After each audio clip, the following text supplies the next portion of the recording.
Fatihah.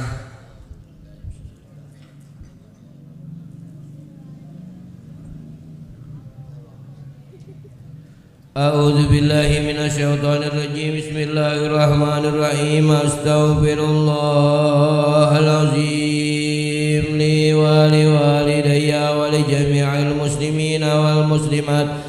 Astaghfirullahal azim li wa liwalidayya wa li jami'il muslimina wal muslimat. Astaghfirullahal azim li wa liwalidayya wa li jami'il muslimina wal muslimat wal mu'minina wal mu'minat al ahya'i minhum wal amwat. La hawla wa la quwwata illa billahil aliyyil azim. Astaghfirullahal azim ila hadratin nabiyil mustafa sayyidina Muhammadur Rasulullah sallallahu alaihi wasallam wa alihi wa ashabihi wa azwajihi wa dzurriyyatihi wa li baiti syai'un lillahi lahum. Al-Fatihah. A'udzu billahi minasy syaithanir rajim. Bismillahir rahmanir rahim. Alhamdulillahi rabbil alamin arrahmanir rahim maliki yaumiddin. Iyyaka na'budu wa iyyaka nasta'in. Ihdinas siratal mustaqim siratal ladzina an'amta 'alaihim ghairil maghdubi 'alaihim waladdallin. Amin.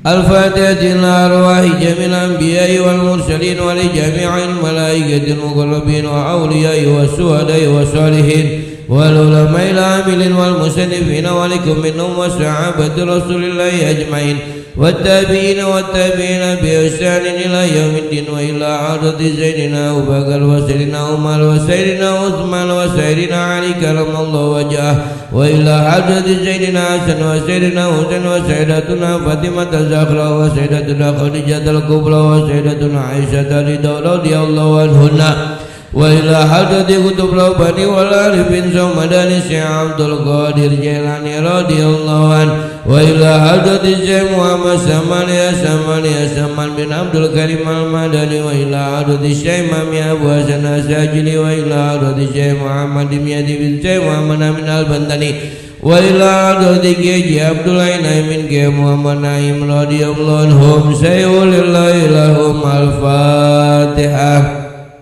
أعوذ بالله من الشيطان الرجيم. بسم الله الرحمن الرحيم. الحمد لله رب العالمين الرحمن الرحيم مالك يوم الدين. إياك نعبد وإياك نستعين. اهدنا الصراط المستقيم صراط الذين أنعمت عليهم غير المغضوب عليهم ولا الضالين. آمين. الفاتحة إلا عدد كيجي والد من كيجي مستولا كيجي مستولا بلاد كمسول كيجي عبد الرحمن وائل بن كيوائل بن كاشم من كي أشعري رضي الله عنهم ثم إلى لوزوزان كيجي زبير مسلي وإلى رضي كيجي ميمون زبير وإلى رضي كيجي عبد الحميد بسروان وإلى رضي شيخنا خليل بنكران وإلى رضي كيجي عبد الحميد بلورا وإلى رضي شيخ عبد المس وإلى رضي كيجي الحلوة جمال وإلى رضي كيجي بدو إلى سمو وإلى رضي كيجي حاجي محمد زين بن عبد الغني وإلى رضي كيجي جوديان رضي الله عنهم سيئوا لله لهم. الفاتحة. أعوذ بالله من الشيطان الرجيم. بسم الله الرحمن الرحيم. الحمد لله رب العالمين الرحمن الرحيم مالك يوم الدين. إياك نعبد وإياك نستعين. اهدنا الصراط المستقيم صراط الذين أنعمت عليهم غير المغضوب عليهم ولا الضالين. آمين. الفاتحة إلى حضرة الحبيب أبو بكر بن سليم والحبيب مصطفى بن عبد الله والحبيب صالح تنقل وإلى حضرة الحبيب علي بن عبد الرحمن الحبشي كويتام وإلى حضرة الحبيب علي بن علي الحبشي حبيب أحمد بن الحداد بالمبشر بن بود المسوى وإلى حضرة الحبيب حسن بن جابر السقاف والحبيب مصطفى بن جابر السقاف والحبيب علي بن عبد الرحمن السقاف وإلى حضرة الحبيب حسين بن أبو بكر Idrus keramat Pangeran jaga raksa wa ila dati khusus dan saya senawi dengan bantuan Sultan Hasanuddin bantuan saya Syarif Hidayatullah Cirebon wa ila dati Sunan Kalijaga wa ila dati para wali sama wa ila dati saya ويا البدن شيخ العين رضي الله عنهم ثم إلى رسول وكم عليه جانجر وإلى رسول سيد محمد والأنتر كل سيد بدرس كل سيد من بدر كتان كي أزمت بن أجي معين كي وقبل من أسامعي كي مسر بن أجي أمسن كي أجل بسر بن بابا بوين وإلى رسول أجي منزل غني بن أجي عبد الغني وإلى رسول كي جدي بن كجان وإلى رسول كي أجي عبد العالي بن أجي نمان وإلى رسول كي أجي وإلى رسول كي أجي محمد زين بن زينان وإلى رسول ثم إلى رسول نزل أجي مسر بن أجي سليمان ثم إلى رسول أجي أحمد سكني بن أجي عبد الحميد وإلى رسول نزل أجي الرشيد بن أجي كيس وإلى رسول نزل أسباب بن سري ثم إلى رسول نزل أجي دمان هوري بن كيس محمد هاشم وإلى رسول نزل حجي وإلى رسول نزل أجي معبود بن أجي شعب وإلى رسول نزل أجي محمد يزيد بن أجي ساري وإلى رسول نزل ملواجي بن أجي معبود وأصولهم وأبورهم وإلى أرواح ولي الله والعلماء إندونيسيا وجganjur وسرeng-seng sawah رضي الله عنهم شيء لله لهم الفاتحة أعوذ بالله من الشيطان الرجيم بسم الله الرحمن الرحيم الحمد لله رب العالمين الرحمن الرحيم مالك يوم الدين إياك نعبد وإياك نستعين اهدنا الصراط المستقيم صراط الذين أنعمت عليهم غير المغضوب عليهم ولا الضالين من الفاتحة الأرواح من آبائنا وأمهاتنا وأبنائنا وبناتنا وإخواننا وخالنا وخالاتنا وجداتنا وجداتنا وأساتذتنا ومعلمينا ولجميع عليكم من المسلمين والمسلمات والمؤمنين والمؤمنات خصوصا أرمى بن سندing وإلى خصوصا التركي بن جمسيد وإلى خصوصا جمسيد بن درمين ثم إلى خصوصا سعيد بن فلان وإلى خصوصا ساوينا بن ساوي جايا ثم إلى خصوصا إلي سنينسي بنت صبري وإلى خصوصا سميتي بنت أحمد سبري وإلى خصوصا ساتري بن أنور وإلى خصوصا سندing بن فلان وإلى خصوصا أنتي بن أتيكون وإلى خصوصا أمين بن أرجوكي وإلى خصوصا سبور بن ساتري وإلى خصوصا أبو سفيان بن ساتري وإلى خصوصا علياني بنت ساتري وإلى خصوصا إتا أكتابياني بنت بامبang وإلى خصوصا أجن بنت ساتري وإلى خصوصا ننeng Saryana binti Satiri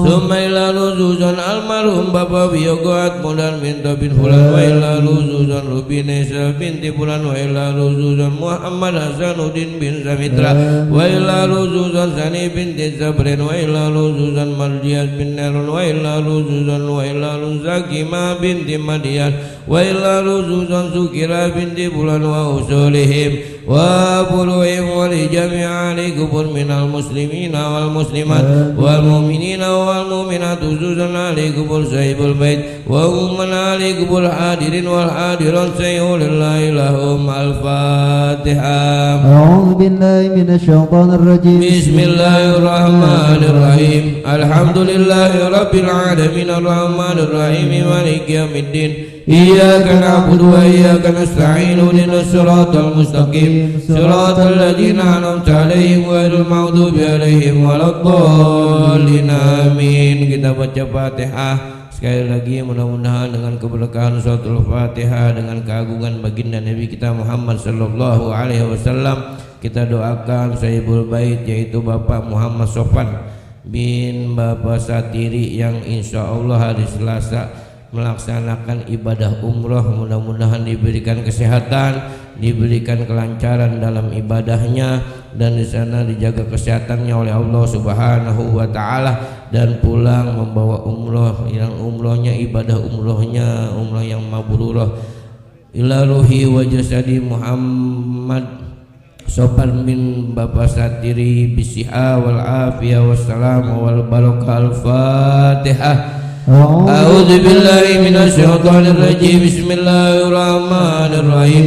الحمد لله رب العالمين الرحمن الرحيم مالك يوم الدين إياك نعبد وإياك نستعين اهدنا الصراط المستقيم صراط الذين أنعمت عليهم غير المغضوب عليهم ولا الضالين آمين أعوذ بالله من الشيطان الرجيم بسم الله الرحمن الرحيم ياسين والقرآن الحكيم إنك لمن المرسلين على صراط مستقيم تنزيل العزيز الرحيم لتنذر قوما ما أنذر آباؤهم فهم غافلون لقد حق القول على أكثرهم فهم لا يؤمنون إنا جعلنا في أعناقهم أغلالا فهي الأذقان فهم مقمحون وجعلنا من بين أيديهم سدا ومن خلفهم سدا فأغشيناهم فهم لا يبصرون وسواء عليهم أنذرتهم أم لم تنذرهم لا يؤمنون إنما تنذر من اتبع ذكر وخشي الرحمن بالغيب فبشر بمغفرة وأجر كريم إنا نحن نحيي الموتى ونكتب ما قدموا وآثارهم وكل شيء أحصيناه في إمام مبين واضرب لهم مثلا أصحاب القرية إذ جاء المرسلون إذ أرسلنا إليهم اثنين فكذبوهما فعززنا بثالث فقالوا إنا إليكم مرسلون قالوا ما أنتم إلا بشر مثلنا وما أنزل الرحمن من شيء إن أنتم إلا تكذبون قالوا ربنا يعلم إنا إليكم لمرسلون وما علينا إلا البلاغ المبين قالوا إنا تطيرنا بكم لئن لم تنتهوا لنرجمنكم وليمسنكم منا عذاب أليم قالوا طائركم معكم إن ذكرتم بل أنتم قوم مسرفون وجاء من أقصى المدينة رجل يسعى قال يا قوم اتبعوا المرسلين اتبعوا من لا يسألكم أجرا وهم مهتدون وما لي لا أعبد الذي فطرني وإليه ترجعون أتخذ من دونه آلية يدن الرحمن بضر لا تغني عني شفاعتهم شيئا ولا ينقذون إني زل في ضلال مبين إني آمنت بربكم فاسمعون قيل ادخل الجنة قال يا ليت قومي يعلمون بما غفر لي ربي وجعلني من المقربين وما أنزلنا على قومه من بعده من جند من السماء وما كنا منزلين إن كانت العصية واحدة فإذا هم خامدون يا حسرة على العباد ما يأتيهم من رسول إلا كانوا به يستهزئون ألم يروا كم أهلكنا قبلهم من القرون أنهم إليهم لا يرجعون وإن كل لما جميع لدينا محضرون وآية لهم الأرض الميتة أحييناها وأخرجنا منها حبا فمنه يأكلون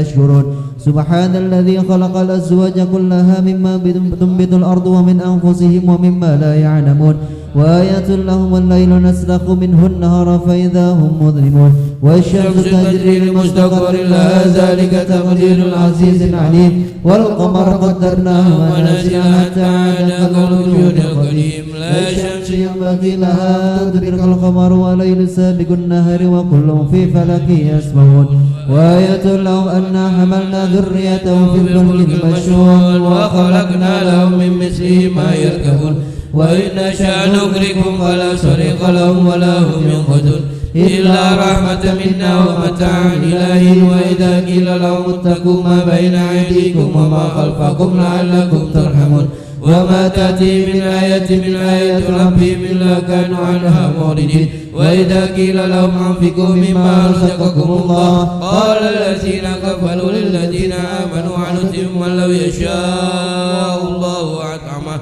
إن أنتم إلا في ضلال مبين ويقولون متى هذا الوعد إن كنتم صادقين ما ينظرون إلا صيحة واحدة تأخذهم وهم يئسون فلا يستطيعون توصية ولا إلى أهلهم يرجعون ونفخ في الصور فإذا هم من الأجداث إلى ربهم ينسلون قالوا يا ويلنا من بعثنا من مرقدنا هذا ما وعد الرحمن وصدق المرسلون إن كانت إلا صيحة واحدة فإذا هم جميع لدينا محضرون فاليوم لا تظلم نفس شيئا ولا تجزون إلا ما كنتم تعملون إن أصحاب الجنة اليوم في سبل فاكهون هم وأزواجهم في ظلال على الأرائك متكئون لهم فيها فاكهة ولهم ما يدعون سلام قولا من رب رحيم سلام قولا من رب رحيم سلام قولا من رب رحيم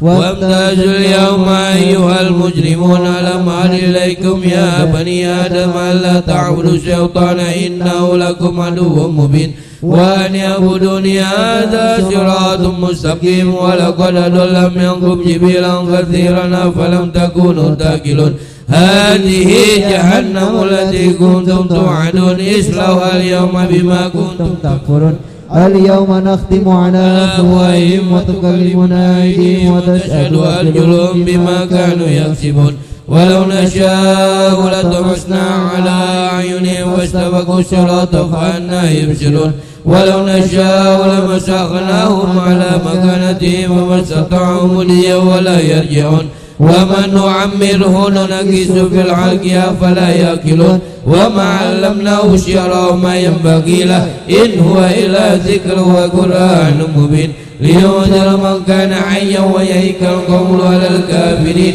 أولم يروا أنا خلقنا له مما عملت أيدينا أنعاما فهم لها مالكون وذللناها لهم فمنها ركوبهم ومنها يأكلون ولهم فيها منافع ومشارب فلا يشكرون واتخذوا من دون الله آلهة لعلهم ينصرون لا يستطيعون نصرهم وهم لهم جند محضرون فلا يحزنك قولهم إنا نعلم ما يسرون وما يعلنون أولم يروا الإنسان أنا خلقناه من نطفة فإذا هو خصيم مبين وضرب لنا مثلا ونسي خلقه قال من يحيي العظام وهي رميم قل يحيي الذي أنشأها أول مرة وهو بكل خلق عليم الذي جعل لكم من الشجر الأخضر نارا فإذا أنتم منه توقدون أوليس الذي خلق السماوات والأرض بقادر على أن يخلق مثلهم بلى وهو الخلاق العليم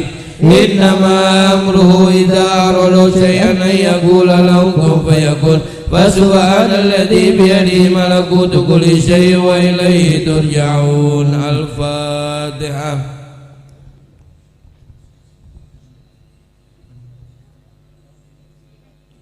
وإلهكم إله واحد لا إله إلا هو الرحمن الرحيم. الله لا إله إلا هو الحي القيوم لا تأخذه سنة ولا نوم له ما في السماوات وما في الأرض ما ذا الذي يشفع عنده إلا بإذنه يعلم ما بين أيديهم وما خلفهم ولا يحيطون بشيء من علمه إلا بما شاء وسع كرسيه السماوات والأرض ولا يعود حفظهما وهو العلي العظيم. لله ما في السماوات وما في الأرض وإن تبدوا ما في أنفسكم أو تخفوه يحاسبكم به الله فيغفر لمن يشاء ويعذب من يشاء والله على كل شيء قدير. آمن الرسول بما أنزل إليه من ربه والمؤمنون كل آمن بالله وملائكته وكتبه ورسله لا نفرق بين أحد من رسله وقالوا سمعنا وأطعنا غفرانك ربنا وإليك المصير. لا يكلف الله نفسا إلا وسعها لها ما كسبت وعليها ما اكتسبت ربنا لا تؤاخذنا إن نسينا أو أخطأنا ربنا ولا تحمل علينا إصرا كما حملته على الذين من قبلنا ربنا ولا تحملنا ما لا طاقة لنا به واعف عنا واغفر لنا وارحمنا واعف عنا واغفر لنا وارحمنا واعف عنا واغفر لنا وارحمنا أنت مولانا فانصرنا على القوم الكافرين. لا إله إلا الله وحده لا شريك له له الملك وله الحمد يحيي ويميت وهو على كل شيء قدير. لا إله إلا الله وحده لا شريك له له الملك وله الحمد يحيي ويميت وهو على كل شيء قدير لا إله إلا الله وحده لا شريك له له الملك وله الحمد يحيي ويميت وهو على كل شيء قدير سبحان الله والحمد لله ولا إله إلا الله والله أكبر سبحان الله والحمد لله ولا إله إلا الله والله أكبر سبحان الله والحمد لله ولا إله إلا الله والله أكبر سبحان الله وبحمده سبحان الله العظيم سبحان الله وبحمده سبحان الله العظيم سبحان الله وبحمده سبحان الله العظيم ربنا اغفر لنا وتب علينا إنك أنت التواب الرحيم ربنا اغفر لنا وتب علينا إنك أنت التواب الرحيم ربنا اغفر لنا وتب علينا إنك أنت التواب الرحيم اللهم صل على محمد اللهم صل عليه وسلم اللهم صل على محمد اللهم صل عليه وسلم اللهم صل على محمد اللهم صل عليه وسلم أعوذ بكلمات الله التامات من شر ما خلق أعوذ بكلمات الله التامات من شر ما خلق أعوذ بكلمات الله التامات من شر ما خلق بسم الله الذي لا يضر مع اسمه شيء في الأرض ولا في السماء وهو السميع العليم بسم الله الذي لا يضر مع اسمه شيء في الأرض ولا في السماء وهو السميع العليم بسم الله الذي لا يضر مع اسمه شيء في الأرض ولا في السماء وهو السميع العليم رضينا بالله ربا وبالإسلام دينا وبمحمد نبيا رضينا بالله ربا وبالإسلام دينا وبمحمد نبيا رضينا بالله ربا وبالإسلام دينا وبمحمد نبيا بسم الله والحمد لله والخير والشر بمشيئة الله بسم الله والحمد لله والخير والشر بمشيئة الله بسم الله والحمد لله والخير والشر بمشيئة الله آمنا بالله واليوم الآخر تبنا إلى الله باتنا وظاهرا آمنا بالله واليوم الآخر تبنا إلى الله باتنا وظاهرا آمنا بالله واليوم الآخر تبنا إلى الله باتنا وظاهرا يا ربنا واعف عنا وامحو الذي كان منا يا ربنا واعف عنا وامحو الذي كان منا يا ربنا واعف عنا وامحو الذي كان منا يا ذا الجلال والإكرام بنا على دين الإسلام يا ذا الجلال والإكرام بنا على دين الإسلام يا ذا الجلال والإكرام بنا على دين الإسلام يا ذا الجلال والإكرام بنا على دين الإسلام يا ذا الجلال والإكرام بنا على دين الإسلام يا ذا الجلال والإكرام بنا على دين الإسلام يا قوي يا متين اكفني شر الظالمين يا قوي يا متين اكفني شر الظالمين يا قوي يا متين اكفني شر الظالمين أسنى الله على المسلمين شرف الله شر المؤذين أصلح الله أمور المسلمين صرف الله شر المؤذين أصلح الله أمور المسلمين صرف الله شر المؤذين يا علي يا كبير يا عليم يا قدير يا سميع يا بصير يا لطيف يا خبير يا علي يا كبير يا عليم يا قدير يا سميع يا بصير يا لطيف يا خبير يا علي يا كبير يا عليم يا قدير يا سميع يا بصير يا لطيف يا خبير يا فارج الهم يا كاشف الغم يا من لعبده يغفر ويرحم يا فارج الهم يا كاشف الغم يا من لعبده يغفر ويرحم يا فارج الهم يا كاشف الغم يا من لعبده يغفر ويرحم أستغفر الله رب البرايا أستغفر الله من الخطايا أستغفر الله رب البرايا أستغفر الله من الخطايا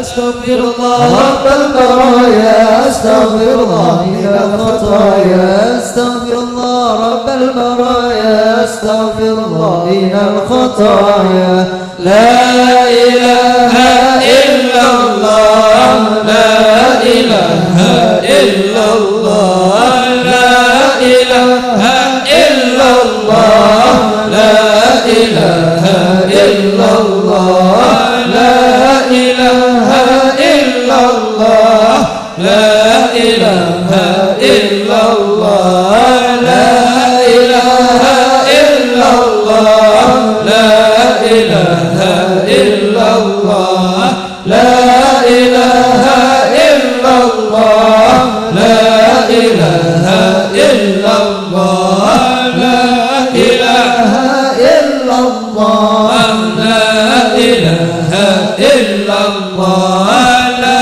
إله إلا الله لا إله إلا الله لا إله إلا الله لا إله إلا الله يا إلا الله لا إله إلا الله سيدنا محمد رسول الله صلى الله عليه وسلم كلمة نكن عليها نهي وعنها نموت بها بعض إن شاء الله تعالى من الآمنين وبرحمة الله وكرامه إن الله وملائكته يصلون على النبي يا أيها الذين آمنوا صلوا عليه وسلموا تسليما بسم الله الرحمن الرحيم قل هو الله أحد الله الصمد لم يلد ولم يولد ولم يكن له كفوا أحد بسم الله الرحمن الرحيم قل هو الله أحد الله الصمد لم يلد ولم يولد ولم يكن له كفوا أحد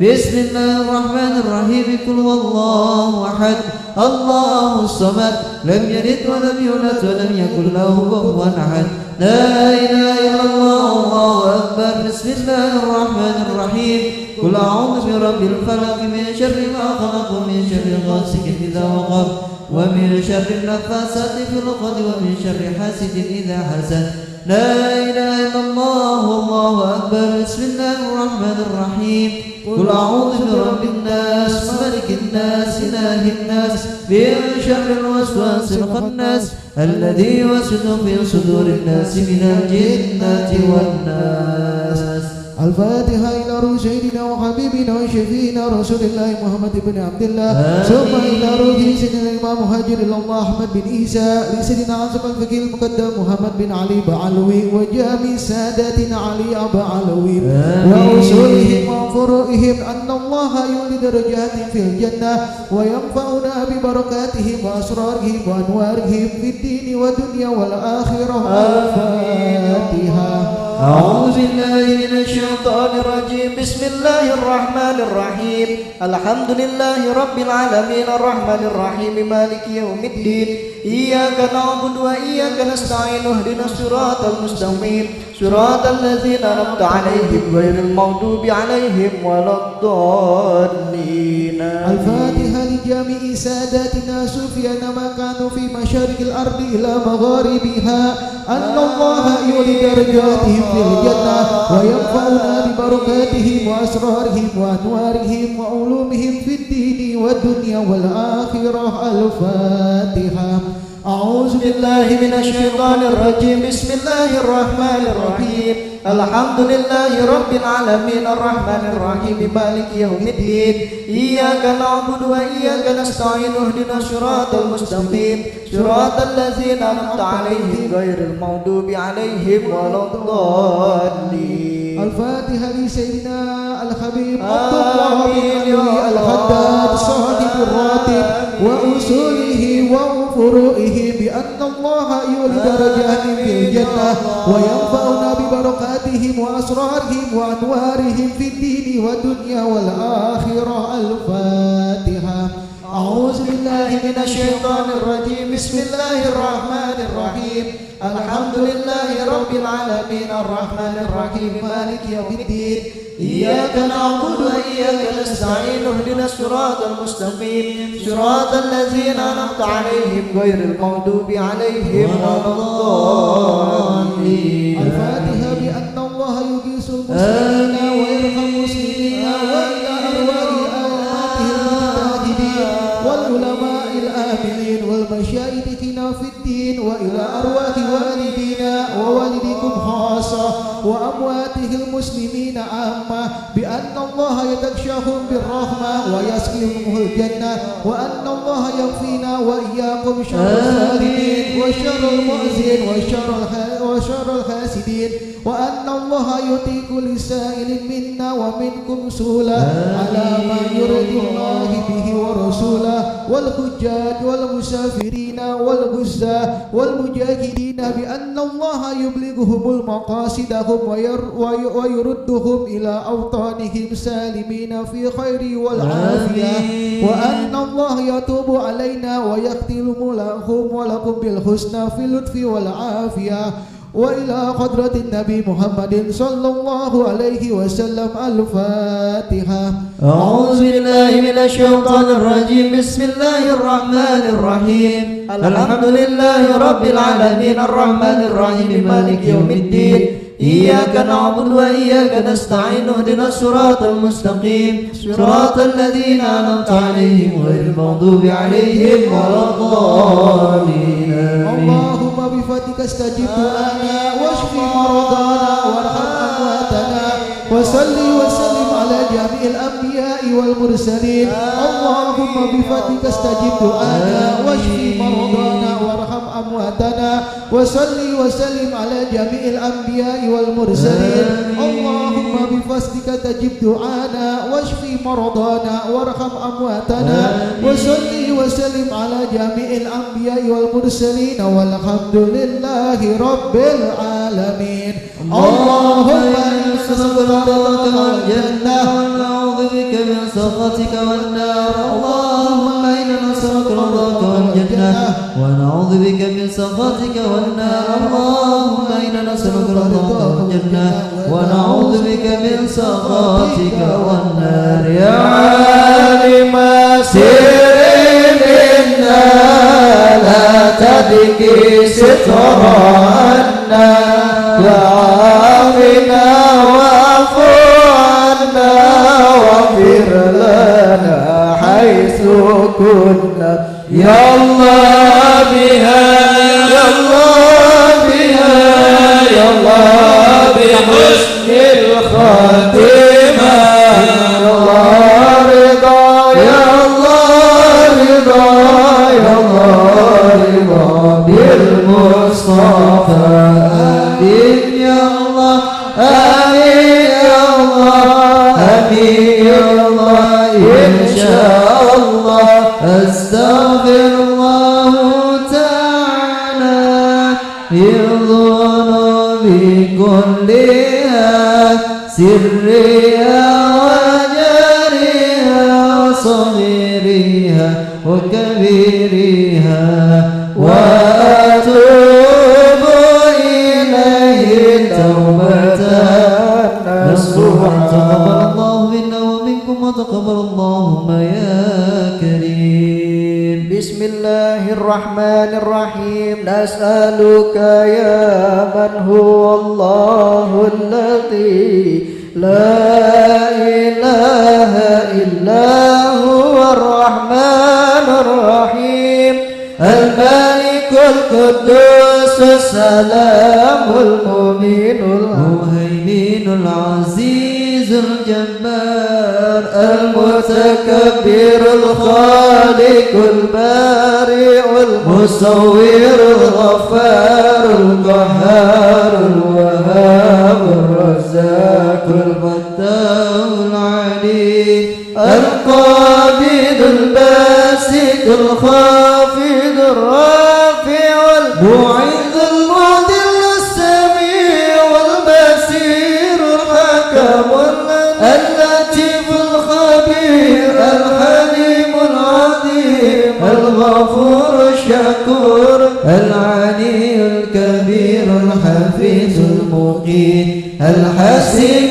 الجليل الكريم الرقيب المجيب الواسع الحكيم الودود المجيد الباعث الشهيد الحق الوكيل القوي المتين الولي الحميد المحسن المبدع المعيد المحيي المميت الحي القيوم الواجد الماجد الواحد أحد الصمد القادر المقتدر المقدم المؤخر الأول الآخر الظاهر الباطن الوالي المتعال البر التواب المنتقم العفو الرؤوف المالك الملك ذو الجلال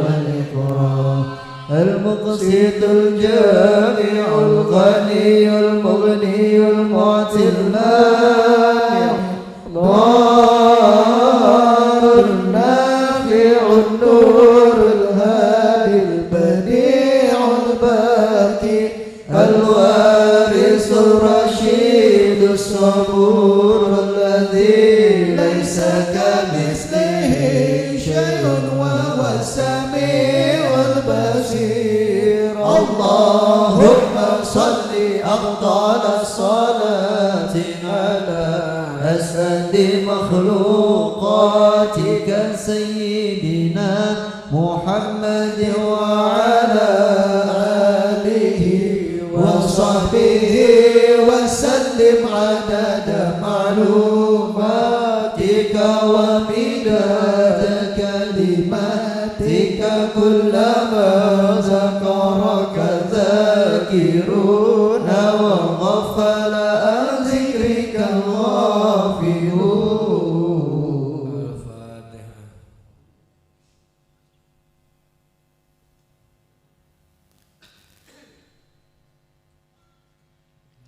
بسم الله الرحمن الرحيم أبدأ بسم الله ورحمن وبرحم دائم الإحسان فالحمد لله القديم الأول الأخير الباقي بلا تحول ثم الصلاة والسلام سرمدا على النبي خير من قد وأدى وآله وصحبه ومن تبع سبيل دين الحق خير مهتدي وقد فقم به وجب المعرفة بواجب لله إذن شفاء الله موجود عليم باقي مخالف للخلق بالإطلاق وقائم قدير وواحد وهاي قدير مريد عليم بكل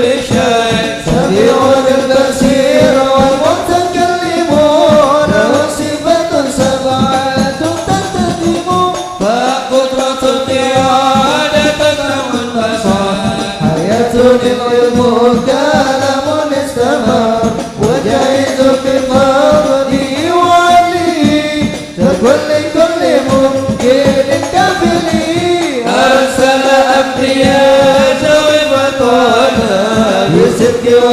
التبليغ والأمانة وجائز في حق من أرضي بغير نجد كضابط المرض اسمة كسائر الملائكة وجبة وفضل الملائكة والمستعين ذو كل واجب وفضل خمسنا برب واجب تغسل 5 وعشرين التي كل مكلف باقي وقتني مقدم إدريس ومحمود وحسن وإبراهيم وكل مرتبة وكل إسرائيل وإسحاق يعقوب يوسف وأيوب وتهاب شعيب وهارون وموسى واليسع ذو الكفل داود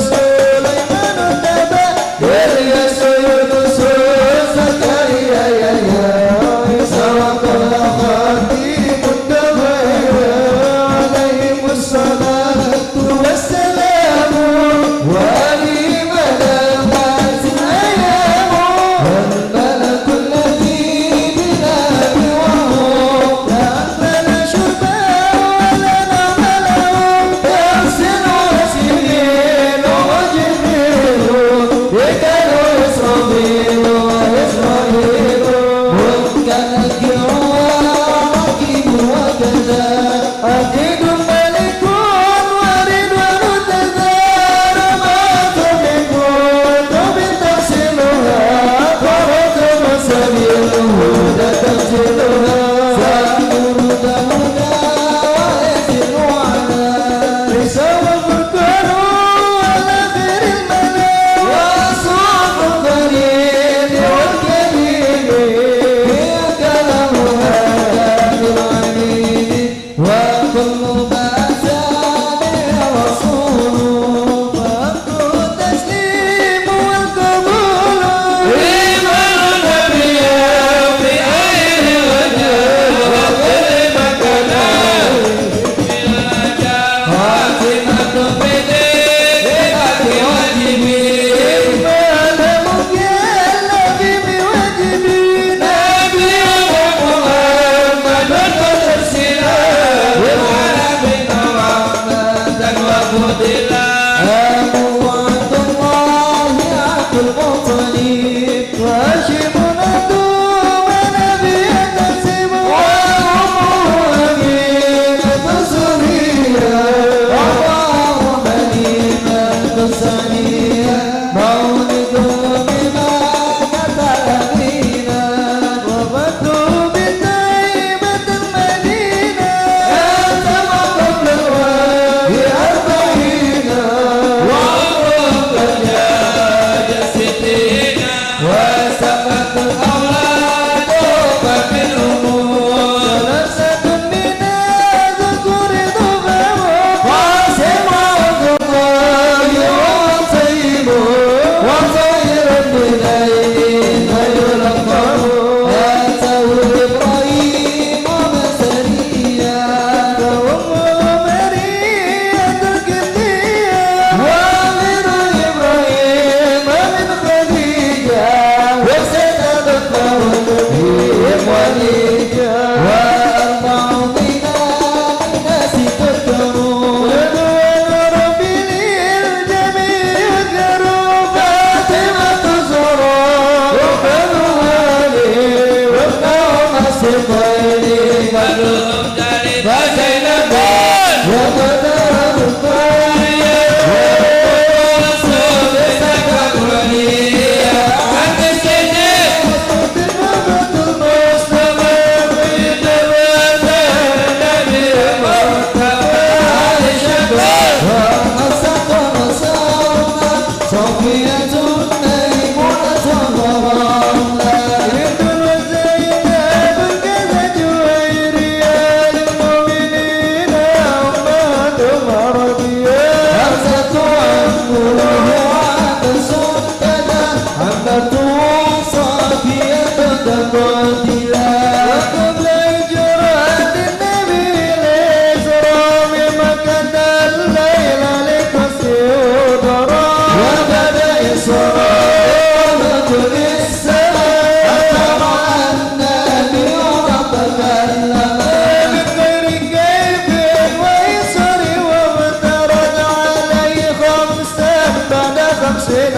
فرد وبلغ الأمة بالإصرار وفضل خمسات من الجوار وفز صديق بتصديق له بالعروج ست فأهله وهذه عاقبة مختصرة وللعوام سنة ميسرة وللمدلك والمرزوق ما ينتمي لصديق المصدوق والحمد لله وصلى سلم على النبي خير من قد علم والآل والصحب وكل مرشد وكل من بخير هدي يقتدي وأسأل الكريم إخلاص العمل ونفع كل من قد استمر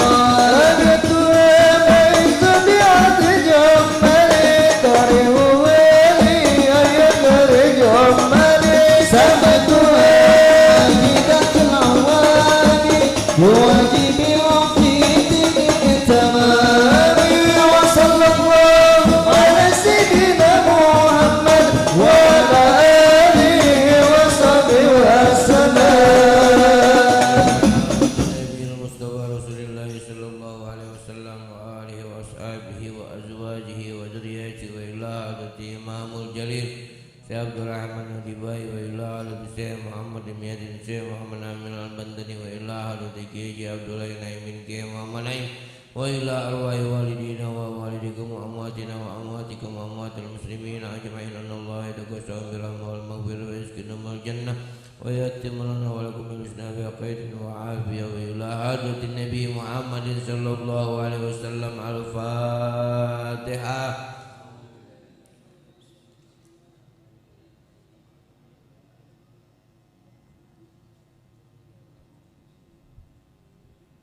Ya Rabbi salli ala Muhammad, Ya Rabbi salli alaihi wa sallim.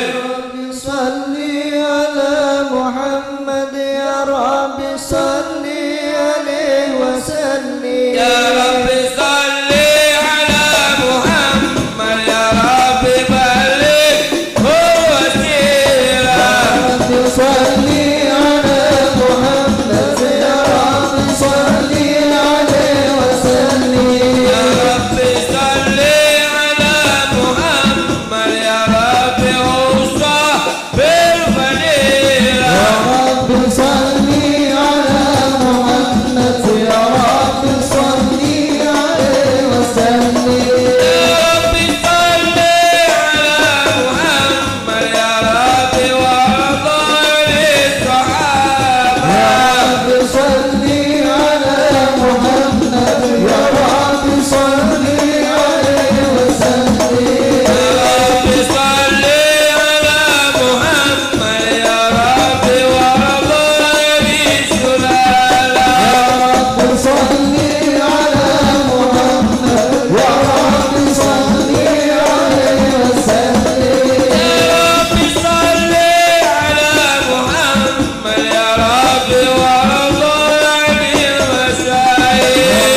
اللهم صل وسلم وبارك عليه وعلى آله. أعوذ بالله من الشيطان الرجيم. بسم الله الرحمن الرحيم. إنا فتحنا لك فتحا مبينا ليغفر لك الله ما تقدم من ذنبك وما تأخر ويتم نعمته عليك ويهديك صراطا مستقيما وينصرك الله نصرا عزيزا. لقد جاءكم رسول من أنفسكم عزيز عليه ما عنتم حريص عليكم بالمؤمنين رؤوف رحيم. فإن تولوا فقل حسبي الله لا إله إلا هو عليه توكلت وهو رب العرش العظيم. إن الله وملائكته يصلون على النبي يا أيها الذين آمنوا صلوا عليه وسلموا تسليما. اللهم صل وسلم وبارك عليه وعلى آله. اللهم صل وسلم وبارك عليه. بسم الله الرحمن الرحيم. الحمد لله القوي الغالب الوالد الطالب الباعث الوارح المانح السالم عالم الكائن والبائن والزائن والذاهب يسأله الآفل والبائن والطالع والغارب ويوحده النادي والصامت والجامد والذاهب يدرب بعبده الساكن ويسكن بفضله الضارب. لا إله حكيم نظر بديك به والعجائب في ترتيب تركيب هذه القوالب. خلق مخا وعظما وعضدا ورقا ولحما وجلدا وشعرا من ندب مختلف متراكب من ماء يخرج من بين السلب والترائب.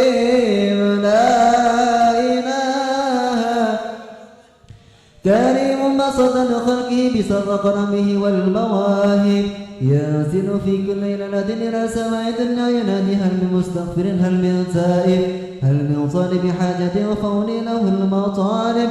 فلولا الخدامك يا من الأكتام وقد جادوا بالدموع السواكب والقوم بين نادم وتائب وخائف لنفسه وعاتب وآبك من الذنوب إليه هارب.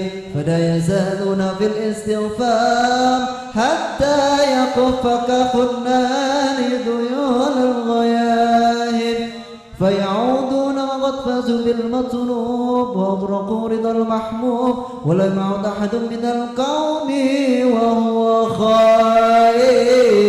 لا إله إلا الله. فسبحانه وتعالى من مالك أوجد نور نبي محمد صلى الله عليه وسلم من نوره قبل أن يخلق آدم من الطين اللازم وعرض فخره على الأشياء وقال هذا سيد الأنبياء وأجل الأسفياء وأكرم الحبائب. اللهم صل وسلم وبارك عليه. اللهم صل وسلم وبارك عليه. قيل هو آدم قال آدم بهون وعلى المراتب. قيل هو نوح قال نوح به ينجو من الغرق ويهلك من خالفه من الأهل والأقارب. قيل هو إبراهيم قال إبراهيم به تقوم حجته على عباد الأصنام والكواكب. قيل هو موسى قال موسى أخوه ولكن هذا حبيب وموسى كليم ومخاطب. قيل هو عيسى قال عيسى يبشره به وهو بين يدي نبوته كالحاجب. قيل فمن هذا الحبيب الكريم الذي ألبسته لة الوقار وتوجته بتيجان المهابة والافتخار. ونشرت على رأسه العصائب. قال هو النبي استخرته من لؤي بن غالب. يموت أبوه وأمه ويفله جده ثم عمه شقيق أبو طالب. اللهم صل وسلم وبارك عليه وعلى آله. يا رسول الله سلام عليك يا رفيع الشان والدرج. يا رسول الله سلام عليك يا رفيع الشان والدرج. عتبتي جيرة العلم يا ويل الجود والكرم.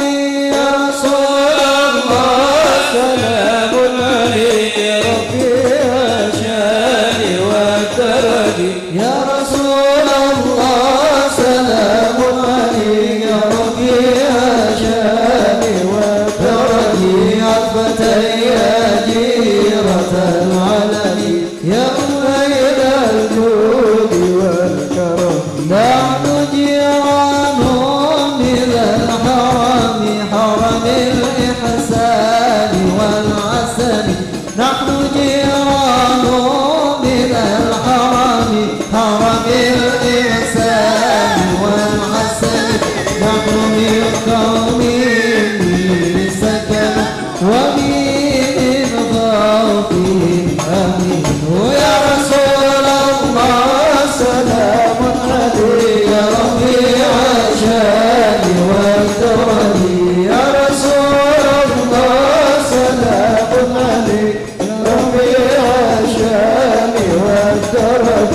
يا فتي جيرة العلم يا ويل الجود والكرم.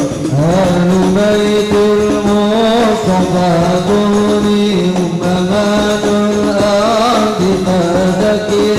أهل بيت المصطفى ظلمهم أمان الأرض فذكر. شفعوا بالآن بظلم مثل ما قد جاء في سنن. يا رسول الله سلام عليك يا رفيع الشان والدرج. يا رسول الله سلام عليك يا الشان والدرج. يا فتي جيرة العلم يا ويل الجود والكرم. رب فانفعنا ببركتهم وبنا الحسنى بحرمتهم. رب فانفعنا ببركتهم وبنا الحسنى بحرمتهم. وأمتنا في طريقتهم ومعافاتهم من الفتن. يا رسول الله سلام عليك يا رفيع الشان والدرج. يا رسول الله سلام عليك يا رفيع الشان والدرج. يا فتي جيرة العلم يا ويل الجود والكرم. مولاي صل وسلم دائما أبدا على حبيبك خير الخلق كلهم. هو الحبيب الذي ترجى الشفاعة لكل من الأقوال مرتحمين. مولاي صل وسلم دائما أبدا على حبيبك خير الخلق كلهم. هو الحبيب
صواب الحرم مولاي صل وسلم دائما أبدا على حبيبك خير الخلق كلهم هو الحبيب الذي ترجى شفاعته لكل هول من الأقوال متحمل رجال من بيتهم في طيبات حرم واسمه قسم من أعظم القسم وإليه مرتد الختان قد ختما والحمد لله في قدر وفي خاتم أبيات وقد أتى سنين معمية فرج بها كربنا يا واسع الكرم مولاي صل وسلم دائما أبدا على حبيبك خير الخلق كلهم هو الحبيب الذي ترجى شفاعته في كل يوم من الأقوال متحمل في جنة ما شفاني من وصفها إلى لقاء الحب فيها خياما صلوا على نور الذي أرج السماء يا فوز يا فوز من صلى عليه وسلم شوقي إلى دار الحبيب محمد شوق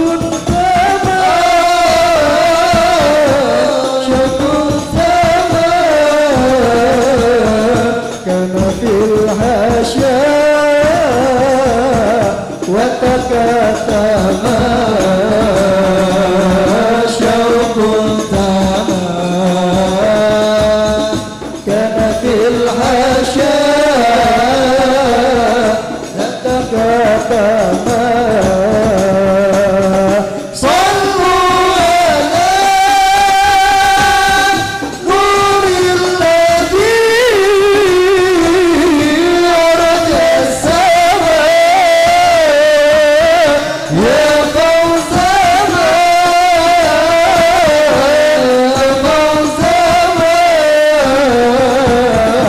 من صلى عليه وسلم اللهم صل وسلم وبارك عليه اللهم صل وسلم وبارك عليه وعلى آله فسبحان من خصه صلى الله عليه وسلم بأشرف المناسب والمراتب أحمده على ما بناها من المواهب وأشهد أن لا إله إلا الله وحده لا شريك له رب المشارق والمغارب وأشهد أن سيدنا محمدا عبده ورسوله المبعوث إلى سائر الأعاجم والأعرار المغرب صلى الله عليه وسلم وعلى آله وصحبه أولي المآثر والمناكب صلاة والسلاما دائمين متلازمين يأتي قائلهما يوم القيامة غير اللهم صل وسلم وبارك عليه وبارك عليه وبارك أنشط واستبشارا وازداد المسيح هيبة ووقارا وامتلأت السماوات وأنوارا وضجت الملائكة تمجيدا واستغفارا سبحان الله الحمد لله لا إله إلا الله والله أكبر سبحان الله والحمد لله ولا إله إلا الله والله أكبر سبحان الله والحمد لله ولا إله إلا الله والله أكبر ولم نزل موترا وعمره وفضله إلى تمام حمد ما اشتد بيدنق بإذن رب الخلق وضعت الحبيب صلى الله عليه وسلم ساجدا شاكرا حامدا كأنه البدر في تمامه صلى الله على محمد صلى الله وسلم على محمد صلى الله عليه يا وسلم نبي سلام عليك يا رسول سلام عليك يا حبيب سلام عليك صلوات الله عليك ويا نبي سلام عليك يا رسول سلام عليك يا حبيب سلام عليك صلوات الله عليك أشرق البدر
Alhamdulillahirabbil alamin arrahmanir rahim maliki yaumiddin iyyaka na'budu wa iyyaka nasta'in shiratal mustaqim shiratal ladzina an'amta 'alaihim ghairil maghdubi 'alaihim waladdallin. Alhamdulillahirabbil alamin. Telah sama-sama tadi kita ikuti doa pembacaan doa arwah kubur, lanjutkan bacaan suratul yasin, zikir, tahlil, tahmid, tasbih. Mudah-mudahan apa yang kita baca pahalanya tersampaikan untuk ahli-ahli kubur kita, khususnya ahli kubur Shahibul Bait, umumnya ahli kubur kita yang hadir pada malam hari ini. Mudah-mudahan Allah jadikan kuburnya raudhah min riyadil jannah, amin ya rabbal alamin. Lantunan pembacaan salawat yang barusan saja sama-sama kita bacakan, mudah-mudahan menambah mahabbah kecintaan kita kepada baginda Sayyidina Muhammad sallallahu alaihi wasallam. Dengan harapan mudah-mudahan kita mendapatkan syafaatnya di yaumul qiyamah kelak, amin ya rabbal alamin. Para jamaah yang dirahmati Allah Subhanahu wa taala, marilah sama-sama kita dengarkan pelajaran pembahasan kitab yang akan disampaikan oleh guru kita kepada guru kami Al-Ustaz Iskandar Zudialasi. Kami persilahkan. Sallu ala Muhammad wa salli wa sallim wa barik alaih. Bismillahirrahmanirrahim. Assalamualaikum warahmatullahi wabarakatuh. الفاتحة بنية الفتوح والمنوح دافعة لكل شر جالبة لخير لنا ولوالدينا ولأحبابنا ولمشايخنا ولمعلمينا ولأساتذتنا، خصوصا لمسلم في هذا الكتاب الشيخ أحمد مرزوقي والسيد محمد بن علوي المالكي وأصولهم وفروعهم، أن الله يغفر لهم ويرحمهم، أن الله يدعى علينا من بركاتهم وأسرارهم وأنوارهم وعلومهم ونفحاتهم في الدين والدنيا والآخرة، ولحضرة النبي المصطفى رسول الله محمد صلى الله عليه وسلم. الفاتحة. أعوذ بالله من الشيطان الرجيم. بسم الله الرحمن الرحيم. الحمد لله رب العالمين الرحمن الرحيم مالك يوم الدين، إياك نعبد وإياك نستعين، اهدنا الصراط المستقيم صراط الذين أنعمت عليهم غير المغضوب عليهم ولا الضالين، آمين. Bismillah walhamdulillah wassalatu wassalamu ala rasulillah sayyidina wa habibina wa syafi'ina wa maulana Muhammad ibni Abdillah wa ala alihi wa sahbihi wa mawalah, la hawla wa la quwata illa billah. Nawaitu ta'alluma wa ta'alim wa tadhakkura wa tazkir wa naf'a wal intifa wal istifadata wal ifada wal hasa ala tamassuki bi kitabillah wa sunnati rasulih wa du'a ila al-huda wa dalalata ala al-khair ibtigha'a wajhillah wa mardatihi wa qurbihi wa sawabihi subhanahu wa ta'ala. Rabbi shrah li sadri wa yassir li amri wa hlul 'uqdatam min lisani yafqahu qawli. Allahumma arzuqna fahman nabiyyin wa hifdhal mursalin wa ilhamal malaikatil muqarrabin bi rahmatika ya arhamar rahimin. Amma ba'du. Hadratal muhtaramin wal mukarramin, aku sufi dzikri sahibul fadilah wa sa'ada Ustaz Samsul Hidayat, talallahu umrahu fi sihatin wa afiatin. Yang kami hormati tuan rumah Bapak Sopan sekeluarga, semoga Allah limpahkan keberkahan, rahmat inayahnya, anak menantu cucu semuanya mendapatkan keberkahan dari Allah Subhanahu wa taala.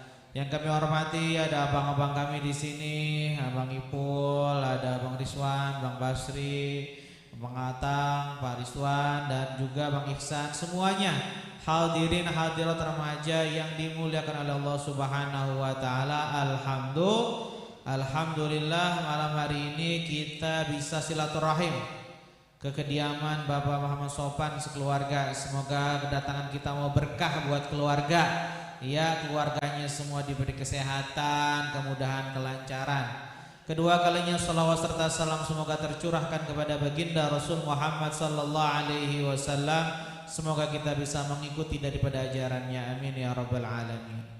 Bismillahirrahmanirrahim. Qala al-mu'allif rahimahullah ta'ala wa nafa'ana bihi wa bi'ulumi fid dharain, amin. Radhiyallahu ankum. Al-faslul khamisu fi ta'atir Rasul sallallahu alaihi wasallam.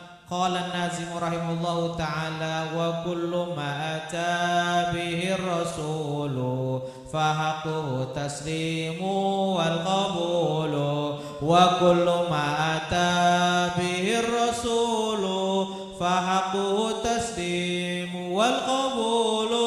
Kita akan membahas tentang fasal yang kelima adalah ketaatan kita kepada baginda Rasul Muhammad sallallahu alaihi wasallam.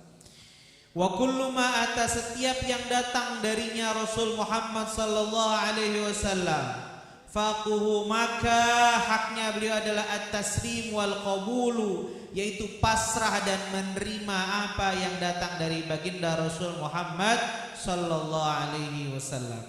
Al-mufradatu at-taslimu bima'na al-iqraru bisihhati wa tafwidul mutlaqu. Artinya apa taslim? Taslim itu adalah pasrah. Pasrah itu artinya apa? Iqrar, mengakui bisihhati, dengan keabsahan baginda Rasul Muhammad sallallahu alaihi wasallam, wa tafwid, dan menyerahkan semuanya secara mutlak. Makanya kita dalam akidah ijmaliyah, radina billahi rabba wa bil islami dina wa bi muhammadin nabiyya wa rasula. Kemudian kita juga amanna bima jaa bihi Nabi Muhammad sallallahu alaihi wasallam. Kita ridha, kita ikhlas bahwa Allah adalah Tuhan kita, Nabi Muhammad juga sebagai utusan Allah, dan kita juga percaya apa yang dibawa oleh Nabi Muhammad sallallahu alaihi wasallam. Asyaru minal wajib ala kulli mukallafin idza balaghahu ma ata bir rasulu ayyantaya ilaihi wa ya'malu bihi. Kewajiban bagi setiap mukallaf. Mukallaf itu siapa? Muslim, berakal, dan juga sudah baligh. Apa kewajibannya? Idza balaghahu, jika telah sampai padanya apa yang datang dari Nabi Muhammad sallallahu alaihi wasallam, maka dia harus sejenak berhenti. Artinya berarti apa? Percaya. Wa ya'mala, dan mengamalkan. Ayya'mala, apa yang datang dari Nabi Muhammad sallallahu alaihi taslim wal qabul, dan itu baru namanya menyerahkan dan menerima. Li'annahul masdarus tsani ba'da kalamillahi ta'ala, karena Nabi Muhammad adalah sumber kedua setelah firman Allah, yaitu Al-Qur'an Al-Karim. Qala ta'ala wa ma atakumur rasulu fakhudhuhu wa ma nahakum anhu fantahu. Wa qala ta'ala ya ayyuhalladzina amanu ati'ullaha wa ati'ur rasul.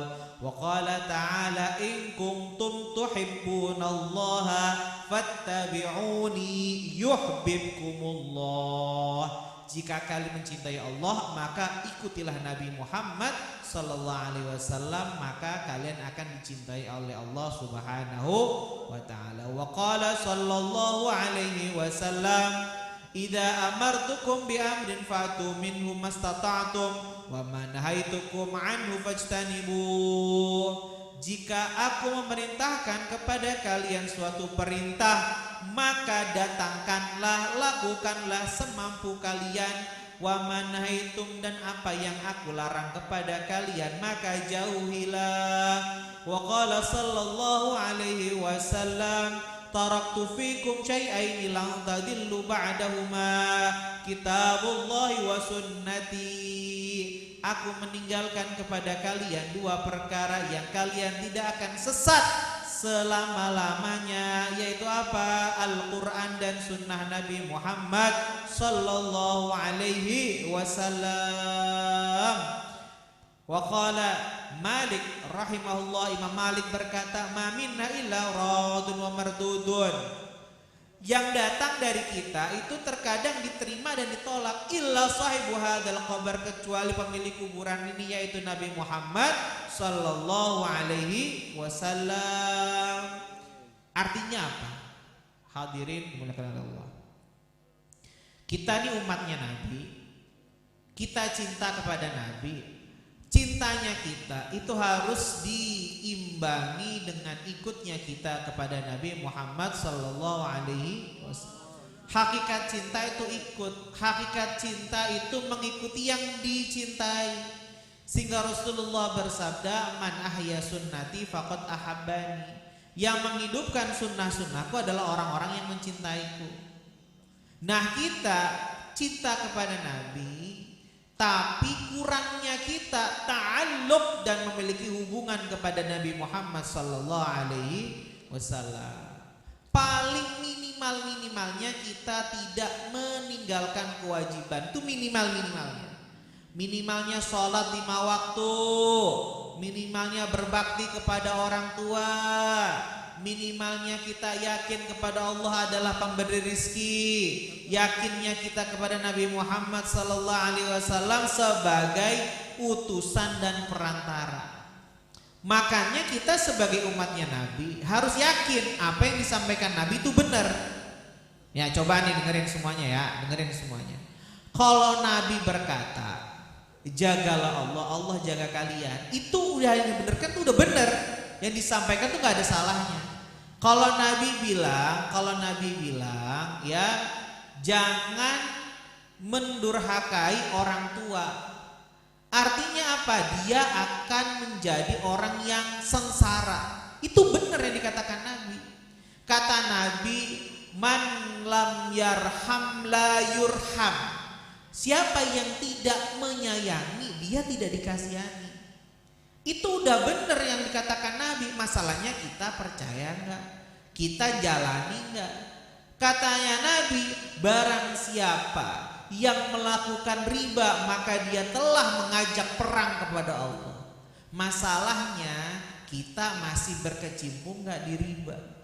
Contoh lagi, innamal khamru wal maisiru wal ansab wal azlamu rijsum min amali syaitan wajtanibu. Sesungguhnya khamr, judi-judi, kemudian menggadu domba itu adalah perbuatan najis yang termasuk perbuatan setan, maka jauhilah. Masalahnya kita terkadang masih terjerumus pada yang disebut dengan judol, disebut dengan permainan judi, entah itu dengan cara langsung atau tidak lah. Saya mah nggak tahu. Dulu katanya mancing itu orang pulang bawa ikan. Dulu. Sekarang bingung saya. Orang mancing bawa joran, pulang nggak bawa ikan. La ilaha illallah. Ternyata itu dia harus bayar, kemudian diadu. Kalau dia dapat ikan banyak bisa ditimbang, dapat duit. Jadi tuh ikan dicemplungin lagi katanya. Nah saya bingung, ini kategorinya mancing apa main judi? Inilah yang harus kalian perhatikan. Sehingga apa yang menjadi pola pikir kita itu sehingga tidak terjerumus pada yang disebut dengan perjudian. Nih ya, ini buat adik-adik, buat mama juga nih. Ini gampang nih, pertanyaan saya gampang. Ibu-ibu, adik-adik, kalian tahu nggak mainan capitan itu? Tahu nggak? Tahu nggak? Masukin koin terus ada alat terus turun gini, ngambil boneka. Capitan, boneka, tahu nggak? Nah sekarang saya mau tanya nih adik-adik, kalian ketika main capitan itu kalian pengen mainnya apa pengen bonekanya? Ayo, boneka apa capitan? Apa mainnya? Kalau kamu pengen dua-duanya atau pengen bonekanya, pertanyaan saya, emang kalau kamu masukin koin terus kamu main capitan, kamu dapat boneka nggak? Pasti nggak? Sesuatu yang tidak pasti dalam jual beli itu disebut dengan judi. Baru tahu kan? Orang tuh kalau beli, ini jelas saya punya uang 10.000, bang beli cilok, saya dapat cilok, orangnya dapat uang, itu namanya jual beli. Bang saya pengen beli rokok, berapa? 30.000, rokok mil 30.000, anggap aja 30.000 ya. Di situ kita dapat rokok, orangnya dapat uang. Lah kita masukin koin ke mainan, kita dapat boneka nggak? Belum tentu. Nah terus kalau main time zone, main abang-abangan itu apaan? Lah emang itu mah tujuan kita bukan pengen dapat hadiah, tapi pengen main. Beda, itu namanya jasa. Contoh semisal ke Naga, kan di atas ada tuh mainannya. Kalau enggak ke Fortune, kalau enggak pasar malam, ada yang main ikan lele lah, ada yang main pasir lah, ada yang main bola lah. Emang tujuannya bocah ngapain? Lah itu jelas berarti kita bayar karena bocah pengen main. Nah kalau semisal capitan, kemudian tuh orang pengen boneka, tuh bocah dia main, dapat bonekanya. Nah itu juga kategorinya judi. Kalau tujuan cuma main, bisa itu tidak disebut dengan judi. Tapi kan bocah pengennya dapat boneka. Contoh lagi, semisal abang main dah tuh ke Jatinegara, main dah tuh ke daerah mana yang ada mystery box itu kan, duit 100.000, abang masukin tangan ke kotak, diubek-ubek itu ada HP. Apa yang dipegang itu yang dibeli, ya. Kemudian diambil, udah itu yang dibeli, itu juga namanya judi. Contoh lagi, beli di Tokped, di Shopee ada mystery box. Lah emang abang tahu isinya apaan itu? Nah, sesuatu yang tidak jelas dalam transaksi jual beli itu juga bisa dikategorikan judi. Artinya apa? Mengundi sesuatu yang tidak pasti. Contoh lagi, Bang Ope juragan empang. Nih ya, kemudian bilang ke siapa? Ke Bang Aib, mau ikan gak ikan lele? Mana ikannya? Itu di empang. Mana ikan? Pokoknya di empang ikannya banyak. Itu gak boleh dalam jual beli. Bang Ope harus ambil tuh ikannya, baru kasih Bang Aib. Lah kalau ikannya kelihatan airnya bening, baru boleh. Iya. Nah, kalau jualan kambing via online gimana saat ya? Nah, harus jelas bobotnya berapa, kemudian kilonya berapa. Jangan dipotonya gede, giliran nyampe ciut, kisut. Aduh, ya nggak boleh. Itu namanya gharar atau dalam istilah lainnya penipuan. Ya, maka kita harus ikut apa yang disampaikan Nabi. Nih, Nabi pernah datang ke Madinah. Ketika itu warga Madinah itu memiliki kebiasaan. Nih, ini juga bisa orang Betawi juga nih. Apa itu? Menebas pohon yang belum matang buahnya itu sama penduduk sekitar itu diborong. Tapi nggak langsung dipetik, nunggu sampai matang baru dipetik. Kemudian Nabi datang, heran dengan perilaku orang Madinah. Terus Nabi bilang gini, kalau semisal ini pohon qadarullah ditakdirkan Allah enggak matang. Kok bisa enggak matang? Kena busuk lah. Kenapa itu namanya itu? Codot, kelawar, hama, atau kena angin puting beliung, tornado, gempa. Tapi yang beli itu udah ngasih duit sama yang punya pohon. Kalau qadarullah itu pohonnya hancur atau buahnya rusak, ini duit yang dia terima atas nama apa? Paham nggak saya? Ini saya pembeli, Bang Rizwan pemilik buah, pemilik pohon. Udah saya beli buahnya bukan pohonnya. Bang ini, nanti kalau udah panen saya ambil. Qadarullah pohon yang Bang Rizwan ini kena musibah dah, kena angin, gagal panen. Terus dia terima duit atas nama apa ini? Saya dapat buahnya nggak? Enggak. Nah ini kata Nabi nggak boleh. Makanya dalam aturan fikih kalau mau beli buah itu harus dua. Kalau nggak dibeli pohonnya, dipetik buahnya. Harus dipetik atau buahnya mau matang baru boleh. Udah kelihatan matang boleh. Tapi kalau masih kecil-kecil, masih pentil, kalau orang Jawa bilang tuh nggak bisa. Nunggu sampai matang. Kecuali dipetik. Contohnya nangka. Nangka kalau masih muda kan bisa diolah. Jadi apa? Jadi sayur apa kalau orang Jawa bilang? Sayur apa? Gudeg, recek atau iya towel ya apa? Iya sayur nangka, ada sayur nangka ya? Apa kalau bahasa Jawanya? Iya recek. Gudeg ya gitu dah. Itu artinya bisa diolah. Iya. Contoh pepaya masih muda dipetik bisa diolah, bisa buat sayur apa namanya? Sayur godok ya. Nah kalau kambing masih muda bisa nggak dibeli? Bisa buat akikah bisa ya, tapi kalau buat kurban harus kupak dulu.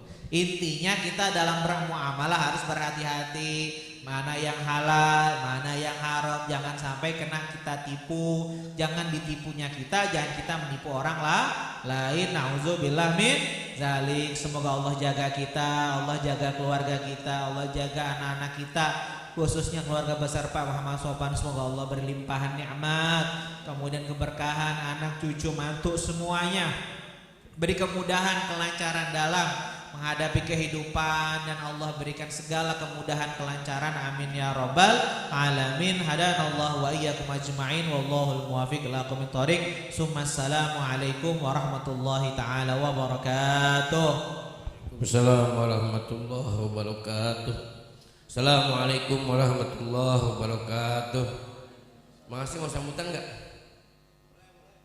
Alhamdulillah, Allahumma sholli ala sayyidina Muhammad wa ala ali sayyidina Muhammad.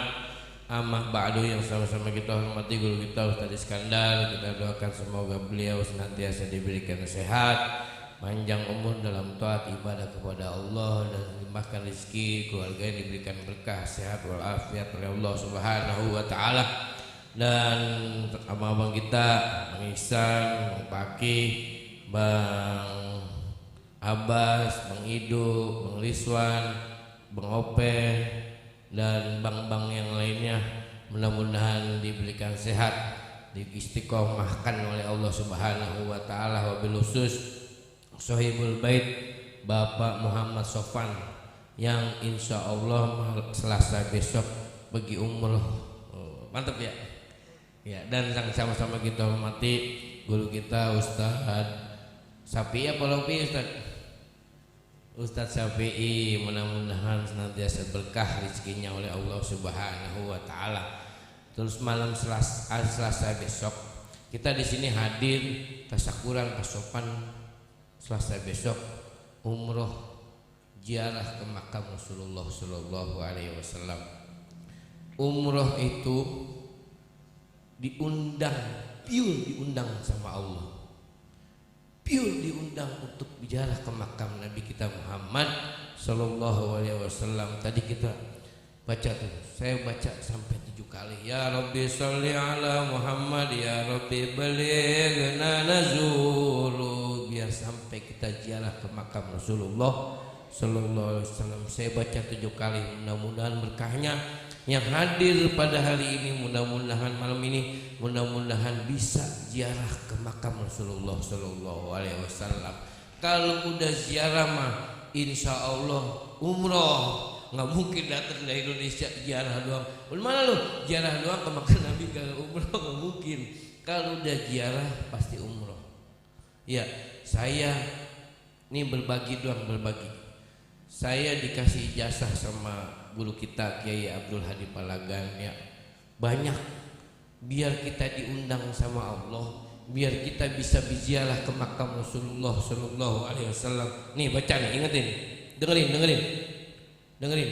Setiap habis sembahyang 5 waktu kita baca Fatihah buat Nabi, Fatihah buat kiai-kiai, Fatihah buat orang tua kita, ya. Ila masajid khususan Masjidil Haram wa ma fiha, wa Masjidin Nabawi wa ma fiha, wa Masjidil Aqsa wa ma fiha. Al-Fatihah. Ya, ingetin. Habis sembahyang 5 waktu. Ila masajid khususan Masjidil Haram wa ma fiha, wa Masjidin Nabawi wa ma fiha, wa Masjidil Aqsa wa ma fiha. Itu memantik kita biar diundang oleh Allah Subhanahu wa taala. Iya, artinya kita fatihahin seluruh masjid, khususnya Masjidil Haram wa ma fiha, beserta di dalamnya. Masjidil Haram itu dalamnya ada apa? Ada Ka'bah.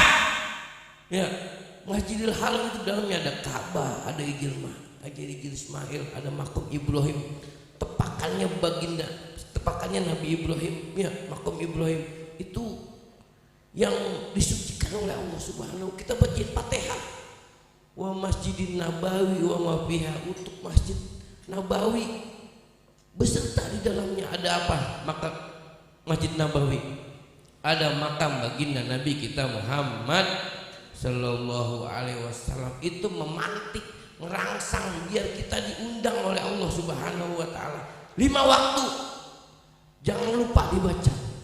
Bener, saya ngerasain. Kalau saya belum ngerasain, saya nggak bakal ngomong begini, nggak bener. Saya ngerasain sendiri.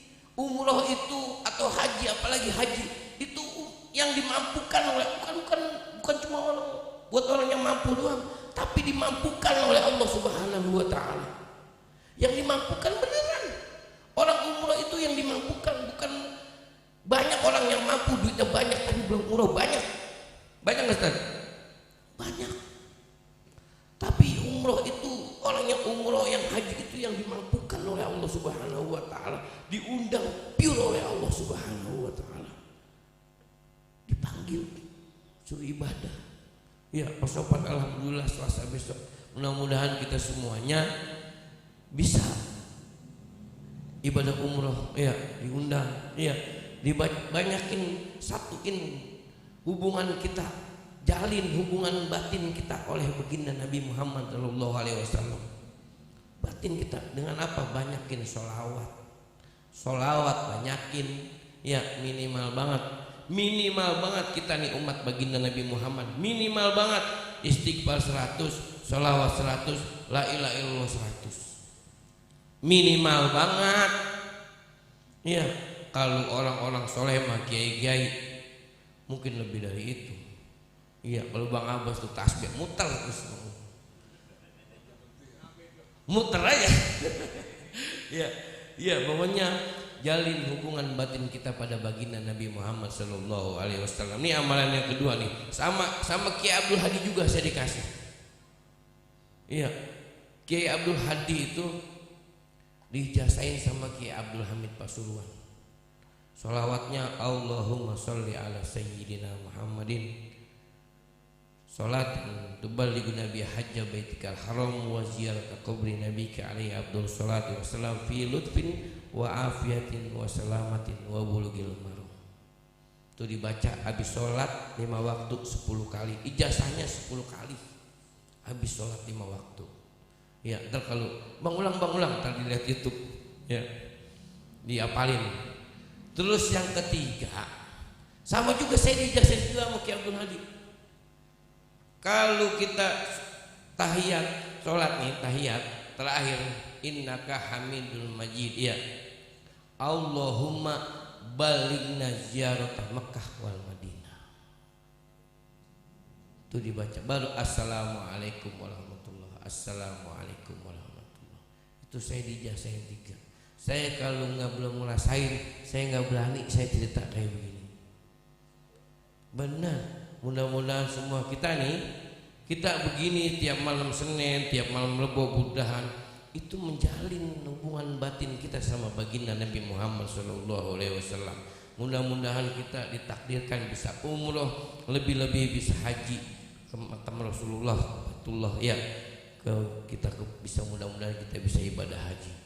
Ya, mudah-mudahan kita semuanya, orang tua kita yang belum umroh, kita yang belum umroh, mudah-mudahan bisa umroh, bisa pergi haji, bisa ziarah ke makam baginda Nabi kita Muhammad Sallallahu Alaihi Wasallam. Al-Fatihah.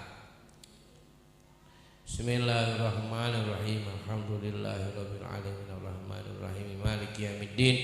Iyyaka na'budu wa iyyaka nasta'in ihdinas siratal mustaqim. Shiratal ladzina an'amta 'alaihim ghairil maghdubi 'alaihim waladdallin. Amin. Allahumma bil Qur'an waj'alhu lana imaman wa nuran wa hudan wa Allahumma dhakkirna minhu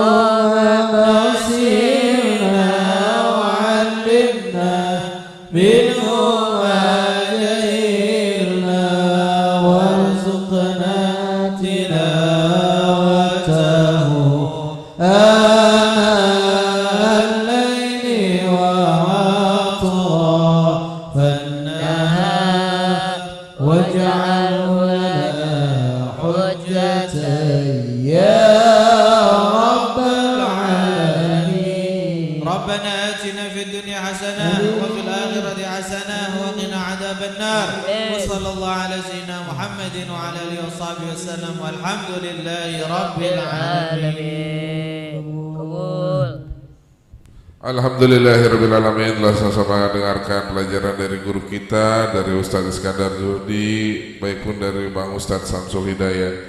Mudah-mudahan apa yang beliau sampaikan kasih amalan yang dapat kita praktikkan di kehidupan kita sehari-hari.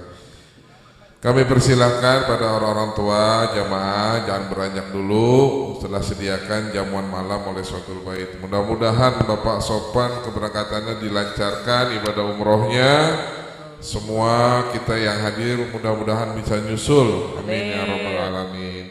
Baiklah para jamaah yang dirahmati Allah Subhanahu wa taala, untuk majelis taklim minggu depan nanti diinformasikan segera di grup. Terima kasih. Assalamualaikum warahmatullahi wabarakatuh.